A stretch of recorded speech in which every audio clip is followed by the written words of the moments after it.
And for people who are listening and maybe they're in that situation right now, like they're in the wrong crowd, they are doing things that they're not proud of for money to, set themselves up and they want to get out of it and they don't know what to do. They feel stuck. Like, what advice would you give them?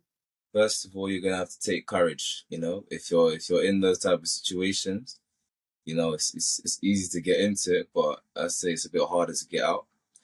Just take courage and just you gotta be bold, man. If you got yourself there, you can get yourself out. When you were in the hostels, when you were homeless and you were trying to like build up your life through like selling drugs and illegal activity, like how did you get out of that?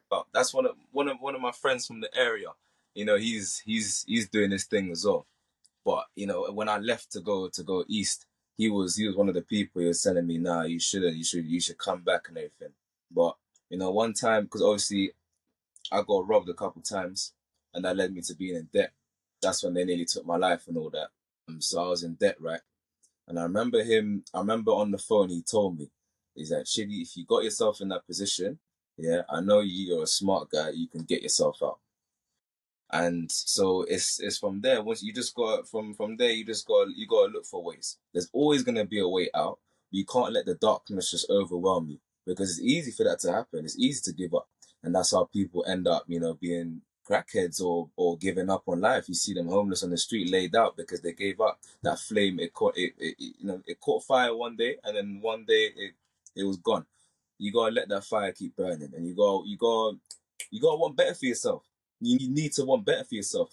When the day you realize that life that you're in is level zero, it's a bum life. That's when growth starts. But there's sometimes they say being at the bottom is the best place to start because the only place you can go is the top.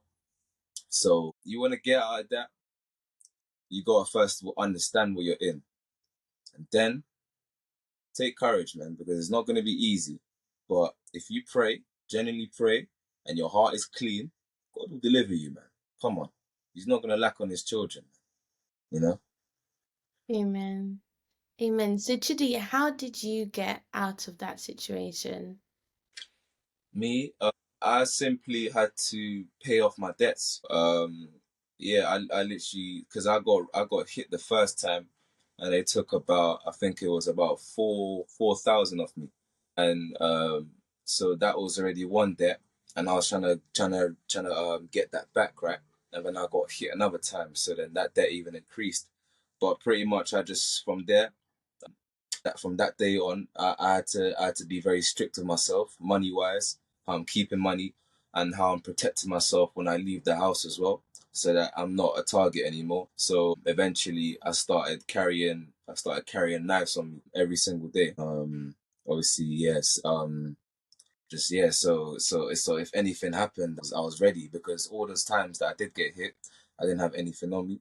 So I used that as a means to sort of reinforce the fact that you're not gonna play with me tonight. You know what I mean? So yeah, just staying protected like that, making sure my money's straight, and then after like a good, I think it was about 6 weeks of just straight focus, I managed to sort out everything, and I managed to pay up, and I got the hell out of there, and I never went back. So, like, who were you indebted to? Um, Obviously I can't say exactly, but I was in debt to he's older than me. He's a lot older than me, but he's cool though. He wasn't like them olders that sort of try to use people. He was just real with me. He said, bro, you get that thing sorted, I'm gonna let you go, and it like you don't even need to. You know what I mean? I got offered to be the number one. I got offered to be running the whole thing. I turned it down. I turned it all down. That actually reminds me of when Satan offered Jesus the whole world pretty much. And he said no, because he chose the right thing. Mm. Yeah, yeah. That's literally my whole life. Like I've always been in these sort of situations where it's like, do you live righteous or do you choose the other way? And thank God I chose the other way, righteously. So yeah, right, yeah. So, what was it like organized mafia or was it like unorganized, like It was street it walk? was it was very organized. It was very organized, yeah. There was Okay. a whole team of us, and this business has been going on for years. This is not Mm. a new thing. I was involved in some pretty big stuff. Yeah, I understand that. So when you said that like you had to protect yourself, right? So then you started carrying a knife.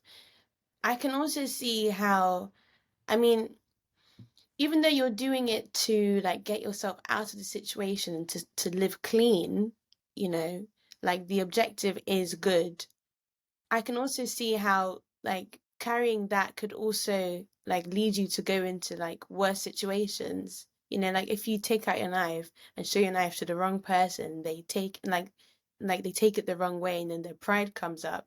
Or if you're stopped by the police, Yeah. you know, like you could Mm, just end up in such a in an even worse situation than you're in at the moment. So yeah. for someone who's trying to get themselves clean, but they're like doing it through like the wrong means, but it's also kind of like they're trying to clear their debt, but they're also trying to avoid getting robbed and then getting into even more debt. Like, what advice would you give them? Like, looking back, do you think like carrying the knife was like necessary, or like how do you avoid like getting yourself into even more like trouble by carrying a knife? Yeah.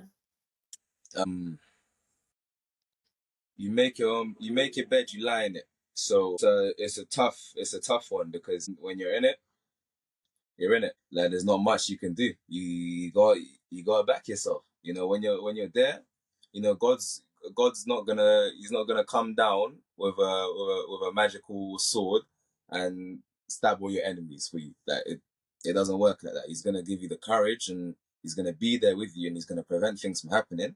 But when you're in it, you gotta fight your way up. That's the truth. You really gotta just pull your pants up and be like, today's the day I become a man. And that's what happened with me. You know, you can either choose to sink or swim, man. That's all it is. It's gonna start. It's got to start from you. You just got me first. I say you do what you got to do, but just keep your heart clean. You know, but make sure you get out. Make sure the goal is not to stay in. Get out. But yeah. Wow, thank you. And in regards to like trauma, like you said that you saw when you were in the hostels, like you saw like someone bleed out. Like, did you literally see someone like die in front of you? Thankfully he didn't die, but he was on pretty much the edge. Like it was, I could literally see his eyes were rolling back into his skull and there was blood just pouring out of his head. You know, there was a fight that happened, and it was two cousins actually. They were drunk and they were off cocaine as well, and that broke out. And then yeah, he bottled his own brother and his own cousin, sorry, and he was just there bleeding out in the bathroom. They had to call the ambulance and everything. Just managed to pull him together. Yeah, stuff like that. It stays with you. It does stay with you, but Yeah. you know, it strengthens your mind as well. You know, Yeah. seeing all that type of stuff, it strengthens your mind for sure. So